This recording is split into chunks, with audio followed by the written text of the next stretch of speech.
होली की आत्मा। बचपन से शहर में रहने वाला मनोज इस साल होली की छुट्टियों में अपने गांव दुर्गापुर वापस आता है, जहां उसे देख पूरा गांव खुशी से झूम उठता है। जब गया था तब इतना सा था और अब देखो कितना बड़ा हो गया है। हाँ सरपंच जी, जब मैं गया था तब आप भी बहुत जवान थे और अब देखो कितने बूढ़े हो गए हैं आप। चलो चलो बढ़िया है। बच्चा घर वापस आ गया। इसी खुशी में आज रात पार्टी होगी। क्या बात है, गांव में भी पार्टियां होने लगी। वैसे अगर पार्टी की बात है तो आज क्यों सीधा होली पार्टी करते हैं। होली पार्टी की बात सुन चहल पहल में अचानक सन्नाटा छा जाता है, जिसे देख मनोज को कुछ अजीब लगता है, लेकिन तभी सरपंच बात पलट देता है। अब बहुत देर हो गई, चलो सब अपने घर चलो, पार्टी के बारे में कल सोचेंगे। मनोज भी मम्मी पापा के साथ घर आ जाता है, पर होली पार्टी और उस पर पूरे गांव की खामोशी वाली बात अभी तक उसके जहन से निकलती नहीं। पापा, होली पार्टी की बात पर सब चुप क्यों हो गए थे? अरे होगी उनकी कोई अपनी बात। मुझे गांव की पंचायत ही थोड़ी पता है। थक गया हूँ, चलो सो जाते हैं, कल बात करते हैं। पापा की बात मानते हुए मनोज भी सोने चला जाता है। आज तो छुपा लिया, लेकिन हफ्ते बाद जब होली का दिन आएगा तब इसे कैसे रोकोगे? अगली सुबह सूरज के साथ ही मनोज भी गांव घूमने निकल जाता है, जिस पर रास्ते में उसे अपनी ही उम्र के कुछ लड़के भी मिलते हैं, जिनसे दोस्ती कर अब वो उनके साथ घूमने लगता है। इसी तरह कुछ दिन बीत जाते हैं और होली नजदीक आने लगती है। दोस्तों, होली में 4 दिन ही बचे हैं, पर गांव में उसकी कोई तैयारियां क्यों नहीं दिख रही? क्योंकि यहाँ होली नहीं मनाई जाती। अरे पर ऐसा क्यों? वो राजा भूषण। अरे तुम 4 दिन के लिए आए हो, क्या इतना सोच रहे हो? चलो कुछ खाने चलते हैं। इसी के साथ एक बार फिर होली की बात को टलते हुए देख मनोज को शक होने लगता है। वो घर पहुंचते ही इंटरनेट पर अपने गांव और राजा भूषण के बारे में जानकारी निकालने लगता है। क्या? मुझे आज तक ये नहीं पता था। ऐसा कैसे? किसी ने मुझे कुछ बताया क्यों नहीं? सारी जानकारी लेने के बाद मनोज गांव वालों या अपने मम्मी पापा से कुछ पूछे बिना खुद ही उसकी सच्चाई के बारे में छानबीन करने लगता है, जिसके चलते वो राजा भूषण की हवेली में पहुंचता है।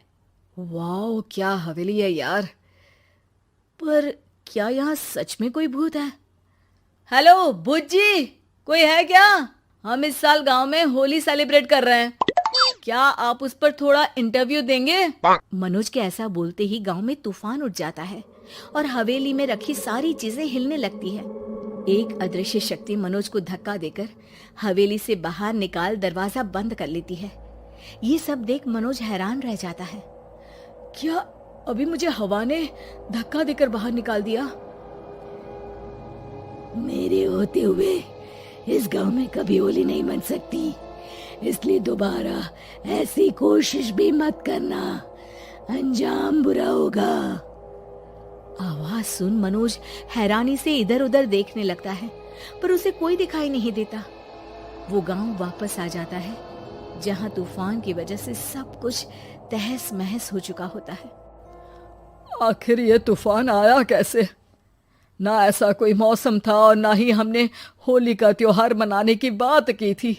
सरपंच की बात पर कोई रिएक्शन दिए बिना मनोज चुपचाप अपने घर चला जाता है। इस तरह देखते ही देखते होली का दिन भी आ जाता है और मनोज रंग लेकर गांव में निकल जाता है, लेकिन गांव पूरी तरह खाली होता है। अरे त्योहार का दिन है, धूमधाम की जगह मातम क्यों मनाया हुआ है? मनोज की आवाज सुन सब अपने घर की खिड़कियां खोल के घर के अंदर से ही उसे वापस जाने के लिए कहने लगते हैं, पर वो किसी की नहीं सुनता। तुझे पहले भी समझाया था, अगर होली खेलने की कोशिश भी की तो अच्छा नहीं होगा। अरे बात मान लो बेटा, तुम्हें सच नहीं पता।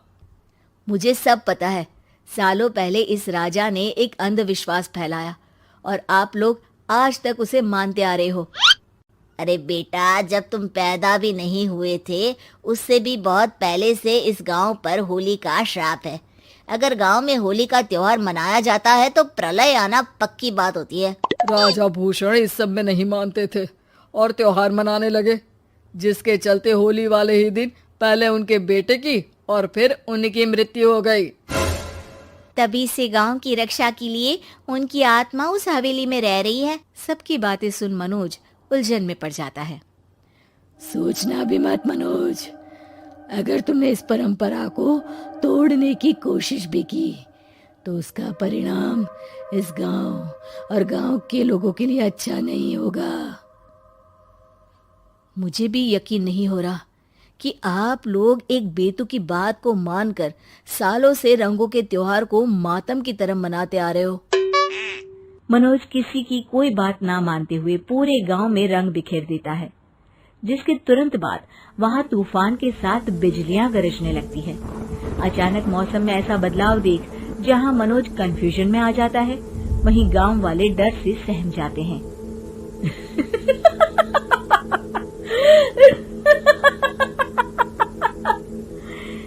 इस लड़के ने हमारे जैसे सिर्फ अपने स्वार्थ के लिए नहीं बल्कि पूरे गांव की खुशियों के लिए यहाँ होली मनाई है, जिस वजह से अब इस गांव पर होली का श्राप टूटता है।